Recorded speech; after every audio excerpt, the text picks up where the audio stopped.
Hello everyone, get the sides of the hair, tie in the left middle of the wrap and drop the tail into it with the entire section of the hair at the back split into two parts with the right one being bigger and secure the end with the wrap and fold the tips over and move to the bottom right and secure there by dropping little hairpin. Make a bunch on the top section of the hair and with the entire section of the hair at the back along with the tail we have, move to the left side and have it split into three parts, and you know what to do, fold it to a half and move to the top with the rubber band of it. Make a bunch and hold it on top and have a big black hairpin at the bottom of the ponytail and stuff the tail into the middle one, making it completely hidden out of sight, and have the whole bun in place by dropping a beautiful hairpin through the wrap band underneath the bun we created. Go for a ponytail and move the tail to the top and have it in place by dropping a big black hairpin at the bottom of it. Then bring the tail back and have a wrap band attached to the middle part and bend the tail to the top and have it in place by dropping a little hairpin underneath the wrap band and dropping your favorite hairpin.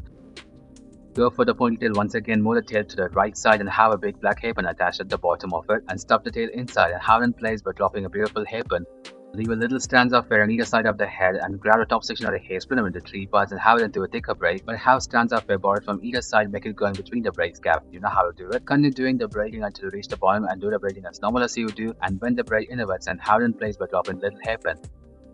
Go for a lovely ponytail and by dropping a beautiful hairpin through the wrap band at the bottom and secure it to the top, and comb it, have a wrap band touch the middle part and stuff the tail inside and have it inwards by dropping a big black hairpin through it.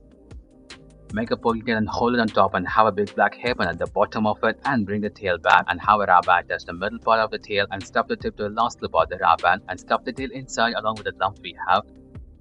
Get the sides of the hair, tie in the middle of the wrap band, drop the tail into it, and with the remaining section of the hair along with the tail we have, make it as a ponytail, split the tail into two parts with the bottom one being thinner. How does the thinner braid with the top one have a wrap band touch the middle part and stuff the tail into the middle one, making it as a bun, and move the entire bun along with the braid to the top. Make a ponytail and hold it on the left side and have a big black hairpin attached to the left side of it, that is at the bottom, and stuff the tail to the last clip of the wrap band and push it even more downwards. Grab the sides of the hair, tie in the middle of the wrap band, drop the tail into it, going for a twisted band. The remaining section of the hair, make it as a ponytail, have a wrap band, touch the middle part, create a little bit of the middle one, drop the tail into it, attach the tail to the second wrap band we have, and make it as a bun and move the entire bun to the top and have it in place by dropping a big black hairpin. Split your hair at the bottom into two sections and have each section into three parts and have it do a thicker braid, but pinch out the braid at the sides to make it into a loopy braid and secure the end with the wrap band. Do the same braiding on the left side and fold the braid to half and move to the opposite side, stop one and secure there by dropping little hairpin, decorate with your lovely hairpins. Thank you everyone for watching this video.